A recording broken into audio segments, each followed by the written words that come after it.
I'm so sorry, Mom. Hey, y'all. If you already subscribed, welcome back, my darling. And if you have not yet subscribed, then I really want you to subscribe. I want you to join a part of this because this ain't even the first layer of a 15-tiered cake. We ain't even got halfway there yet, and I've done told you guys so much. And today, I'm going to admit to the whole world about the time that I stole my mama's car in high school, and I'm admitting this to the world today. Mom, again, I'm so sorry. Oh man, here we go. Let's just go ahead and get into it. So when I was a freshman in high school, you guys, I've talked about this before, I had my very first love. My first everything. First boyfriend, first time holding hands, first time hugging somebody, kissing somebody, and everything in between, if you know what I'm saying. Well, we broke up the winter of my sophomore year, okay? I was crushed. I was devastated. I hung out with everybody, so I didn't hang out with like a rough crowd.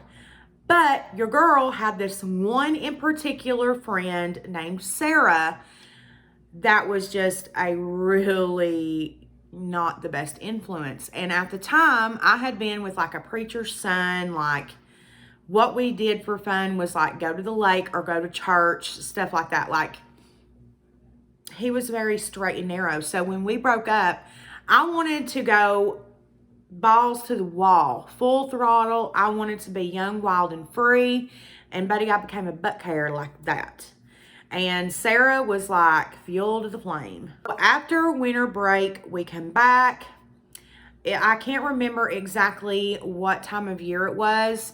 I know that it was still cold out and we were still in sophomore year. But note here, I failed my driver's test for like what you get before your driver's license. I can't think of the name of it right now, but I failed it like 4 times. And I think it was because I was trying to get my permit. I was trying to get my permit like during a time where I was heartbroken and crushed. And so I didn't have my driver's license. And so Sarah comes up to me this day, it's on a Friday, and she says, girl, there is a big ass party in Sevierville, which if you're not from East Tennessee, from Halls, Sevierville is about 30 minutes, and that's like to the exit. That's not to anywhere you're going to go in Sevierville, which Sevierville leads into Pigeon Forge and Gatlinburg. And sometimes people from East Tennessee will say they're going to Sevierville when really they're going to like Pigeon Forge or Gatlinburg. She says there's this big party, we need to go. Sarah didn't drive. I knew what she was asking me to do, but I just kind of ignored it, pushed it to the side, whatever. We go out to the parking lot of school. We're still like bullshitting, talking with a group of people. And she's like, yeah, Morgan is getting her mom's car tonight, so you guys can ride with us. I had no idea that Sarah was having this conversation. And one of my good friends, we'll call her Bethany, walks over to me and she says, Morgan, Sarah just told everybody that you're taking your mom's car tonight. You know, is it cool if I ride too? And I'm like, wait a minute. My mom has this tiny ass car. Number one, I never said that I was stealing my mom's car. Anyways, you guys, Sarah comes over there and she's like, bitch, you're taking your mama's car. I'm like, all right, whatever. You're only young once, right? Kids, do not steal your parents' car. Do not do this. So many horrible things could have happened. Don't do any of the things that I'm about to say, ever. Never, ever learn from my mistakes, please. Lord, please. So the night rolls around, and the thing about my parents is they would stay up pretty late. So they would not go to bed, you know, early. And on Friday nights, sometimes they would go and do like karaoke with like their friends. And they would go to like a bar or whatever. So I was like, girl, I don't even know like what the vibe is going to be tonight. Like, I don't know what even to expect. Like I don't even know how this is going to work. Well, my parents had more than one car. They end up going out. And so I know how long they would stay out for. My sister Samantha was at her boyfriend's house. My sister Mandy was at a friend's house. I was home by myself. And typically on weekends, I would go to my nanny's house, and this was not long after my pappy had passed away. I blew my nanny off, didn't go to my nanny's. Oh, dear Lord Jesus. I end up stealing my mom's car, okay? Which at the time was a little bitty Chevrolet Cavalier. It would seat 5 and not really that comfortable. If you know what a Cavalier is, I'll have one on the screen right now. They are teeny freaking tiny.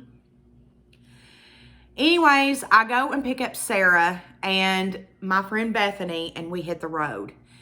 Now, mind you guys, this is in like 2005, okay? 2005, there was no, let's put the directions in the GPS type shit, okay? You would be printing off the directions on like MapQuest or something.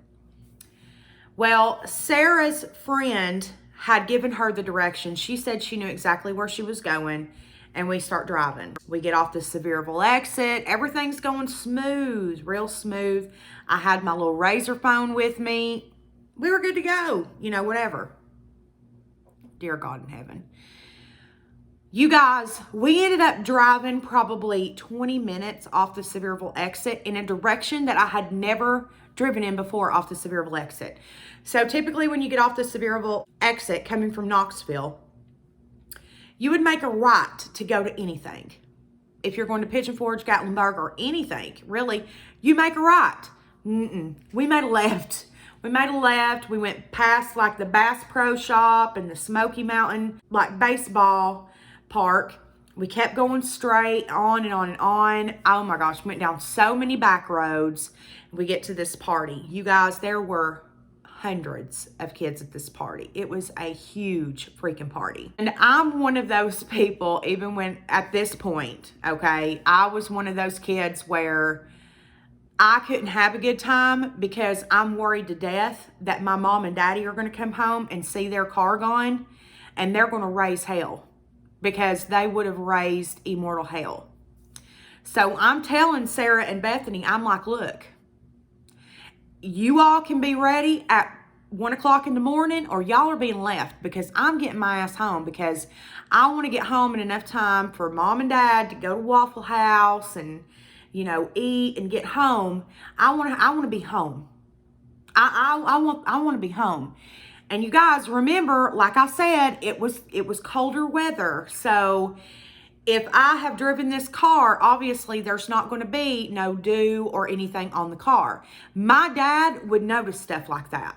He would know if he didn't see no damn dew on the damn car, okay? So I'm in my head like panicking the whole time. I'm not having a good time at all. There's this weird guy talking to me, which I have a whole separate story time on him. I'll tell you about him another time.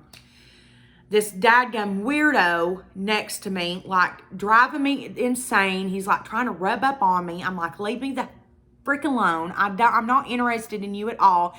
His breath smelled like if you were to put freaking rotted pumpkin guts in the garbage disposal and not clean after it and just leave it for a week.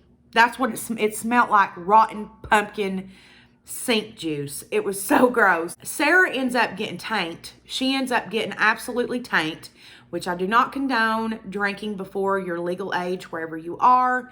I was always smart enough that if I was driving or whatever, I would not drink. Sarah ends up getting so dadgum tanked, you guys, she insists that she's going to stay the night with this guy. Look, I'm not your keeper and I'm not your taker. I'm like, you do whatever the hell you want to do. You guys, it's probably at this point, maybe around 12 o'clock, approaching 12 o'clock. Bethany walks up to me and she says, I think I've been roofied. We need to go. I'm like, okay, great. We walk over to the car. I get in my dadgum purse, you guys, and my keys are not in my purse. I start to freaking panic. You guys, I have locked my keys in my damn cars so many times. I open my little bitty ass Razor. We are in BFE banjo country for real, for real. There are no lights nowhere. I cannot see shit where my car's parked. It's parked under this big ass oak tree. I can't see nothing. I'm shining my Razor phone on my window. I end up crawling up up the hood of the car and shining the razor like in the car, and I can see my keys. I'm like, great. This is great. This is great. So that weird kid with the pumpkin breath that I was telling you guys about, the pumpkin sink breath, he walks up to me and he's like, hey, I can get in your car for you. I got a Jimmy, blah, blah, blah. I'm like, great. Can you get it, please? Because I really need to get back home. So he goes over to his car. He gets this Jimmy. This kid has no clue what the hell he's doing. I hear him like scraping the shit out of the window. I'm like, okay, stop. Just stop. Well, there was this other guy there that I knew from PAL. And I walk up to him and we'll call him Nathan. I'm like, Nathan, I need you to unlock my car with this Jimmy.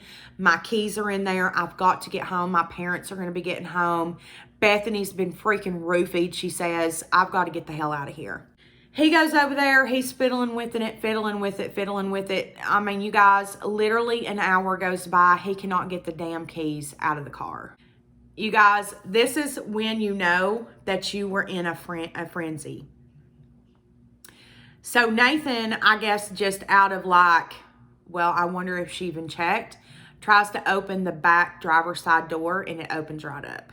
I could have been gone an hour ago, but I stood here panicking, trying to get someone to open the door, and nobody could get the door open, and the back driver's side door was unlocked the entire freaking time. So I go and I check with Sarah one more time. I'm like, girl, I'm leaving. And she's like, okay, well, I'm staying. I'm like, okay, just making sure, whatever. We hit the road. As we're on the way home, Bethany starts puking her guts out. We end up having to stop off of the Asheville Highway exit at a gas station. I run inside, get a bag inside of there, get her a Gatorade. She's puking her guts out. So I'm like, do you need me to take you to a hospital? Like, what do you want me to do? And she's like, no, I just want to go back to your house and I want to go to sleep. I'm like, bitch, if you freaking die on me, I'm like, please. I'm like, if you need to go to a hospital, like, I'll just get in trouble. I do not care. I would rather you be okay. And she's like, no, for real. Like, let's just go back to your house, whatever. We end up driving. We get home.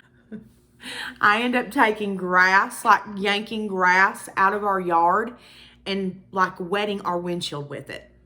Like tapping the windshield with the grass to try to make it look like dew is on the window. We get inside, you guys. I get her like all changed. She takes a shower, and when she gets out of the shower, she said she feels better, but she just wants to sleep. We end up going to bed, waking up the next morning without a hitch, except my friend Sarah that I told you guys about, the one that was really wild that I told you guys about, she got knocked up that night.